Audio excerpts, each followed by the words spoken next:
नमस्कार, आप देख रहे हैं संजीव चौहान के साथ अमर मंथन खबर और 7 इलेवन न्यूज। ये तस्वीरें हम आपको हल्का नीलखेड़ी के शहर नीलखेड़ी के दिखा रहे हैं, जहां पर इंडिया पार्टी और बसपा गठबंधन का जो कार्यालय है वहां की तस्वीर दिखा रहे हैं। और यहाँ देख सकते हैं तस्वीरों के माध्यम से कितने यहाँ पर समर्थक मौजूद हैं। आइए चर्चा करना चाहेंगे जो प्रत्याशी है इंडिया पार्टी के गठबंधन के जो प्रत्याशी है बलवान सिंह वाल्मीकि से, उनसे बातचीत करना चाहेंगे कि किस प्रकार से वे अपने चुनाव को इन्होंने जीतने की रणनीति बनाई है। क्योंकि इस समय देखा जाए तो बीजेपी और कांग्रेस पार्टी का बड़ा बोलबाला चल रहा है, लेकिन कहां किस स्थान पर इंडिया पार्टी अपने आपको खड़ी कर रही है। तमाम सवालों का जवाब लेना चाहेंगे बलवान जी से।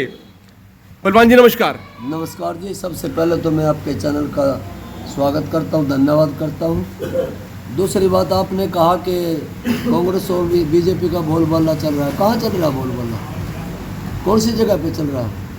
कांग्रेस और भारतीय जनता पार्टी के दोनों उम्मीदवारों को जनता नकार चुकी है। पूरे नीलोखेड़ी विधानसभा में जहाँ भी वो जाते हैं उनका विरोध हो रहा है। कहीं बोलबाला नहीं चल रहा, कहीं भी। पूरा नीलोखेड़ी विधानसभा आज तीसरे विकल्प के रूप में इंडियन नेशनल लोकदल और बहुजन समाज पार्टी को मंजूर कर चुका है।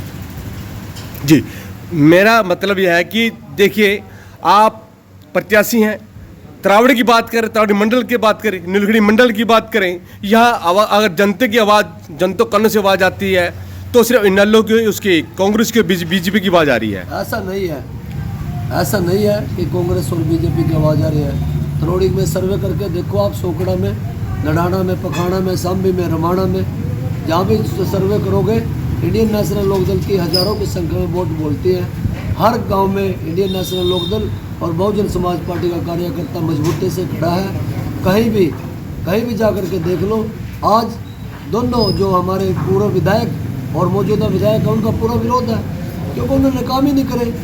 काम नहीं करे, बोलबाला कहाँ चल रहा है? कुछ भी बोलबाला नहीं चल रहा उनका। इसीलिए आज जनता मन बना चुकी है कि नीलोखेड़ी विधानसभा में अब की बार इंडियन नेशनल लोकदल और बहुजन समाज पार्टी गठबंधन जीत करके चंडीगढ़ विधानसभा में जाएगा। बलवान जी, आपकी पार्टी की क्या नीतियां हैं? क्या चुनावी घोषणा पत्र उन्होंने जारी किया था? क्योंकि कांग्रेस ने जारी किया, बीजेपी जारी कर चुकी है।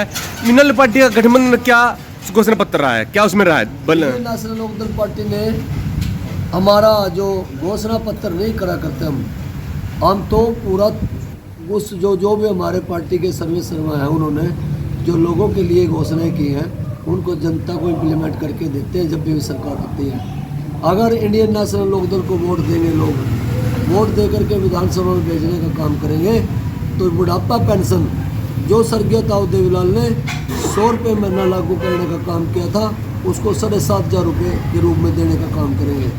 महिलाओं को हर महीने 1 तारीख को 1 सिलेंडर मुफ्त का काम उनके घर में पहुँच जा करेगा। मतलब फ्री सिलेंडर देंगे? Free cylinder. उसके बाद महिलाओं को 1100 रुपये रसोई के लिए खर्चा दिया जाएगा हर महीने। लेकिन कांग्रेस बीजेपी तो 2100 दे रही है। कोई बात नहीं, वो अपनी अपनी पॉलिसी है सबकी। हमारी पार्टी ने घोषणा करी हम 1100 रुपये देंगे। उसके बाद हमारे जो बेरोजगार युवा जो ज़मीन बेच करके, जो अपने मकान बेच करके जो विदेशों में चले गए हैं भारतीय जनता पार्टी और कांग्रेस की वजह से, क्योंकि उन्होंने युवाओं की तरफ ध्यान ही नहीं दिया, और वो बेरोजगार युवा साथी उनको रोजगार देने का काम करेंगे। और जो बेरोजगार रह जाएंगे किसी कारण से, उनको 21,000 रुपये भत्ता देने का काम करेंगे। भत्ता दिया जाएगा जी, क्योंकि पहले भी इनेलो पार्टी ने भत्ता दिए हैं। 11,000 रुपये इनेलो पार्टी ने दिया था। बिल्कुल। पेंशन भी इनेलो पार्टी ने लागू। बिल्कुल, ये सच है, काम के बदले यूनिवर्सल ट्रूथ है ये। काम के बदले अनाज योजना भी ताऊ देवीलाल ने लागू करी थी जी। और घर में, गाँव में शौचालय बनवाने का काम भी शुरू देवीलाल जी ने किया था। विकलांगों की पेंशन भी ताऊ देवीलाल ने लागू करने का काम किया था। और गांव में हरिजन बैकवर्ड के 80 क्लास के भाइयों को हम नंबरदार बनाने का काम भी स्वर्गीय ताऊ देवीलाल ने किया था। अच्छा, क्या ऐसा होना चाहिए था हल्के में? अगर हल्के की बात करूँ, नीलखेड़ी हल्के की बात करूँ, ऐसा क्या होना चाहिए था जो अभी तक नहीं हुआ? देखिए, 2014 से 2019 तक जनता ने भारतीय जनता पार्टी का राज देखा और कबीरपंथी जी यहाँ के विधायक बने। विधायक बनने के बाद उनके अंदर एक इतना बड़ा घमंड हो गया था, वो कहते थे लोगों को, बोले क्या कर लेगा मेरा, ज़्यादा मेरे को वोट ही नहीं देगा, बस हरा देगा मुझे, ये पिछले बार की भी चर्चा थी उनकी, उन्होंने इतना बड़ा घमंड हो गया था, लेकिन उम्मीदवार कोई ढंग का था नहीं। एक ऐसा उम्मीदवार आ गया आजाद, जनता ने क्या था, आंधी चल गई, आंधी के आम थे, उसकी जोड़ी भर गई, उसने जनता के बीच में कोई मेहनत तो कर नहीं रखी थी, ना जनता उसको जानती थी ना पहचानती थी, इसीलिए अब वो भी उसी बात पे आ गया, उसने भी कोई काम नहीं किए, कोई विकास कार्य नहीं किए, उसके खिलाफ लोग हैं। इसलिए दोनों विधायकों के खिलाफ जनता है और इंडियन नेशनल लोकदल और बहुजन समाज पार्टी के प्रत्याशी को जनता आपकी बार बना करके भेजी। आपने 2014-19 की बात की, आपने 2005-6 की बात नहीं किया, क्या कारण? क्योंकि उस समय कांग्रेस की सरकार थी, ऐसे उनके आपने जिक्र क्यों नहीं किया? मैंने जिक्र कर तो नहीं, दिया। आपने कांग्रेस में अपनी बीजेपी का जो 2014 का था और आजाद प्रत्याशी धर्मपाल गोंदर का जिक्र किया, कांग्रेस पार्टी का जिक्र नहीं किया सर आपने? देखिए, कांग्रेस का जो नीति थी वो गरीबों को गर्त में धकेलने वाली नीति थी, क्योंकि भूपेंद्र सिंह हुड्डा ने 2005 में और 2010 तक जब राज किया तो उन्होंने कहा था भाई जितने SC-BC के बच्चे हैं उनको पढ़ी बगैर पेपर के पास कर दो। चाहे गांव में जमींदारों के बच्चे भी हों, स्कूलों में सरकारी में पढ़ते थे, बगैर पेपर के पास कर दो। वो बगैर पेपर के पास हुए, उनके पास कोई अंक नहीं थे, उनके पास कोई डिग्री नहीं थी। फिर आया मनोहर लाल खट्टर, उसने क्या किया, उसने कहा हम उस पर लेंगे, उसके प्राथमिकता के आधार पर लेंगे, पढ़े लिखे बच्चों को लेंगे। बच्चे हमारे हुड्डा साहब ने अगर तुम्हें धकेल दिया पढ़ाई के बगैर क्या पढ़ेंगे, इसलिए हुड्डा ने, कांग्रेस ने और भारतीय जनता पार्टी ने दोनों ने ही देश का और प्रदेश का सर्वनाश करने में कोई कसर नहीं छोड़ी। बलवान जी, थोड़ा अपना दिशा दिखा दीजिए कि जब इनेलो की सरकार थी उस समय क्या क्या विकास कार्य उसमें चौधरी चौटाला साहब ने कराए थे? जब इनेलो की सरकार थी चौटाला साहब की 2000 से लेकर 2005 तक, DC भी चौटाला साहब से फोन करके कहता था कि चौटाला साहब मैं सो जाऊँ, कहता सो जा। हमारी सरकार की मर्जी के बगैर अफसर सो नहीं सकते थे, इतना ख्याल अफसर जनता का रखते थे। और चौटाला साहब ने गांव-गांव जा कर के, सरकार आपके द्वार लगा करके कार्यक्रम कर करके लोगों को काम पूछे, घर घर जा कर के काम पूछे, घर घर में JBT मास्टर पुलिस कर्मचारी लगवाने के काम करे, घर घर में जा कर के, गांव-गांव में जा कर के सड़कें बनवाने का काम करा, गलियां बनवाने का काम करा, अनाज मंडियां बनवाने का काम करा। आपके नीलोखेड़ी में जो है तहसील का जो बिल्डिंग है, ये भी स्वर्गीय चौधरी देवीलाल के दिशा निर्देश पर चौधरी ओम प्रकाश चौटाला जी ने बनाई थी। आज जाके देख लो, वहाँ पे उनका नेम प्लेट पत्थर लगा हुआ है। सारे काम, जितने काम चौटाला साहब ने करे उससे ज़्यादा काम हरियाणा प्रदेश के अंदर कोई कर नहीं सकता। ये बात तो आपकी जायज़ है, क्योंकि कांग्रेस सरकार में खास करके बीजेपी सरकार में जितने भी सरकारी तंत्र है, जो अफसरान है, आराम की जिंदगी जी रहे हैं, उनको जनता से कोई लेना देना, जनता बड़ी परेशान है। आप भी ऐसा सोचते देखे होगा अपने भी? देखिए, अफसर के ऊपर कोई लगाम नहीं है, अफसर के ऊपर कोई लगाम नहीं है, क्योंकि वो जो मुख्यमंत्री बने आज तक ये 10 साल में, इनको मुख्यमंत्री चलाने का तजर्बा ही नहीं था। तजर्बा होता तो अफसर बात मान लें, इसीलिए अफसर बेलगाम है, बिजली गुल है, बिजली के बिल फुल हैं, सारे काम सरकार हर तरह से ठप है, प्रशासन पे कोई पकड़ नहीं है और अत्याचार, बलात्कार, डकैती, अपहरण डेली CM सिटी में हो रहे हैं, ये आपके सामने है। बहन कुमारी सैलजो को लेकर भी कहीं अपनी जगह शब्द बोले गए हैं, इसको लेकर क्या कहना चाहेंगे? क्या यहाँ पर जो दलित समाज की जो नेत्री है वह भी सुरक्षित नहीं है? देखिए, जो भी शब्द बोल रहे हैं, जो जिसने भी जो गलत शब्द बोल रहे हैं, हम इंडियन नेशनल लोकदल पार्टी उनकी निंदा करती है। ऐसे शब्द नहीं बोलने चाहिए। कोई व्यक्तिगत टिप्पणी हो सकती है, लेकिन इतने बड़े हमारे दलित नेता है, वो बेशक कांग्रेस के नेता हैं, लेकिन किसी के बारे में गलत बोलना बहुत गलत बात है। देखिए, अभी हाल ही में हमारे देश के प्रधानमंत्री नरेंद्र मोदी जी कुरुक्षेत्र में आए थे और कल तरावड़े में मनोहर लाल खट्टर आए थे। उन्होंने कांग्रेस सरकार की जब उसमें जो दलित पर अत्याचार हुए हैं, गोहाना कांड हुए, मिर्चपुर कांड हुए हैं, SC तोड़ा गया, उसके लेकर चर्चा की गई है। आप इस जो घटना इनको लेकर क्या देखते हैं आप? दोबारा बोलिए। देखिए, प्रधानमंत्री जी ने भी और खट्टर साहब ने भी कल मीडिया के सामने कहा, जनता के सामने कहा कि कांग्रेस सरकार में गुहाना कांड हुआ, दोहरा गुहाना कांड हुआ, मिर्चपुर कांड हुआ, SCA तोड़ा गया, यानी कि दलितों पे अत्याचार हुए, इन शब्दों को, इन कांड को जो है आप किस प्रकार से लेते हैं? देखिए, कांग्रेस की सरकार में गोहाना में कांड हुआ, मिर्चपुर में कांड हुआ, सालवन में कांड हुआ, दलितों पे अत्याचार हुए। और दलितों पे अत्याचार भारतीय जनता पार्टी की सरकार में हुए। क्यों नहीं हुए अत्याचार? बता दो देखो कोई दलितों का उन्होंने क्या काम किया। अगर दलितों का सही में नेता था कोई तो साहब काशीराम जी थे। अगर दलितों का और मजदूरों का और किसानों का अगर कोई नेता थे तो स्वर्गीय ताऊ देवीलाल थे, जिन्होंने दलितों को, पिछड़ों को, अगड़ों को, ब्राह्मणों को, वाल्मीकियों को, अपने जाटों को, रोड समाज को, सिख समाज को, चाहे तेली हो, धानक हो, धोबी हो, मनिहार हो, कुम्हार हो, सुनार हो, कोई भी समाज हो, सबका काम किया स्वर्गीय ताऊ देवीलाल जी ने और सब काशीराम जी ने। चलो, ये तो रही तमाम पार्टियों की चर्चा। आपने ऐसा क्या खास सोचा है? अगर जनता का आशीर्वाद आपको मिलता है, विधायक बनते हैं, आपने क्या खास सोचा है कि आप जनता के लिए, अपने हल्के के लिए कार्य करेंगे? देखिए,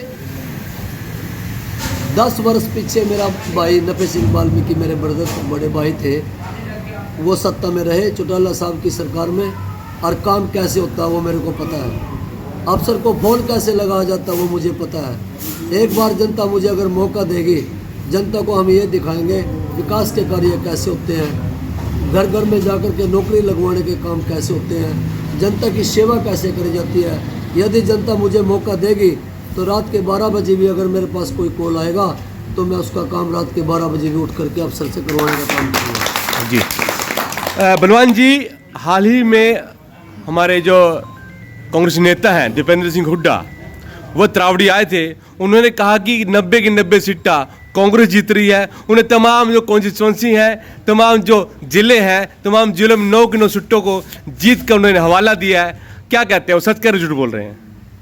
देखिए, 90 की 90 सीटें तो कभी स्वर्गीय ताऊ देवीलाल जी इतने बड़े देश के महान नेता थे, जिन्होंने इस देश को कई बार दिशा और दशा बदलने का काम किया। उनसे बड़ा नेता देश के अंदर किसान और मजदूर मसीहा नहीं हो सकता। और भाई दीपेंद्र हुड्डा जी कहते हैं 90 की 90 सीटें हैं। रोहतक में पता लग जाएगा अब की बार कितने जीतेंगे, करनाल में पता लग जाएगा कितने जीतेंगे, क्योंकि इन्होंने तो लोकसभा के चुनाव में भी एक ऐसा उम्मीदवार उतारा था, 90,000 वोट रोहतक के अंदर पंजाबियों की थी। उनकी वोट लेने के लिए यहाँ पे एक डम्मी उम्मीदवार भेज दिया और उसकी वजह से वो इनका सारा सुपड़ा साफ हो गया। नहीं तो अगर भूपेंद्र सिंह हुड्डा इंडिया गठबंधन जो बना था उसमें अभय सिंह चौटाला जी भी अगर शामिल होते तो हरियाणा प्रदेश के अंदर 10 की 10 सीटें गठबंधन की आती। ये हुड्डा साहब की कमी है। हुड्डा साहब चाहते हैं कि कोई दलित नेता, कोई बैकवर्ड नेता, कोई जाट नेता, दूसरा नेता उनके मुकाबले रहना नहीं चाहिए। वो सिर्फ व्यक्तिगत तौर पे अपने स्वार्थ को लेकर के चल रहे हैं, पार्टी से उसको कोई मतलब नहीं है। जी, यह इनेलो पार्टी के प्रत्याशी भाई बलवान सिंह वाल्मीकि, इनसे चर्चा की है हमने और तमाम दर्शकों से अपील करना चाहूँगा, इनके द्वारा जो हमने बातचीत की है वो किस प्रकार से आप लेते हैं अपने कमेंट बॉक्स में उससे लिखे। अन्य जो समर्थक बैठे उनसे भी बातचीत करना चाहेंगे। अच्छा, एक सवाल है कि अभी 25 सितंबर है, तो यह जो दिन होता है बड़ा इनेलो पार्टी के लिए बहुत बड़ा दिन होता है। ताऊ देवीलाल जी की जयंती होती है, बड़े धूमधाम से इसको मनाया जाता है। किस प्रकार से आप अपने समर्थकों को लेकर क्या इनेलो पार्टी की रणनीति चल रही है इस कार्यक्रम को मनाने के लिए? 25 सितंबर को स्वर्गीय ताऊ देवीलाल का जन्म दिवस जींद जिला के उचाना कला में बड़ी धूमधाम से जैसे दिवाली मनाई जाती है, दिवाली की तरह मनाया जाएगा। क्योंकि स्वर्गीय ताऊ देवीलाल अकेले इनेलो के नेता नहीं थे, ऐसा लोग ही मानते हैं, खुद हम नहीं कहते, पूरी जनता मानती है। देवीलाल की रैली में देवीलाल जी को सुनने के लिए कांग्रेस के लोग भी जाया करते थे, दूसरी पार्टियों के लोग भी जाते हैं, अभी भी जाएंगे, क्योंकि वो एक बहुत बड़ी महान आत्मा थी। और उसी के आवेज में हमने तैयारी कर लिया। नीलोखड़ी विधानसभा से 250 गाड़ियाँ, कम से कम 250 गाड़ियाँ हम परसों लेकर के जाएंगे और इस उत्सव को बड़े धूमधाम से मनाने का काम। क्या लगता है ये इतनी भीड़ वहाँ पे एकत्रित होगी, ये कहीं न कहीं अगर ज़्यादा भीड़ एकत्रित होगी, पूरे हरियाणा से लोग वहाँ पहुँचेंगे, क्या ये हरियाणा की दशा बदल सकती है? देखिए, उस रैली में हमारे देश की राष्ट्रीय दलित नेता जो हमारी बहन जी मायावती जी हैं वो पहुँचेंगे। आकाश आनंद जी हमारे राष्ट्रीय कोऑर्डिनेटर है बसपा के, वो पहुँचेंगे। हमारे सुखबीर सिंह बादल जी पहुंचेंगे।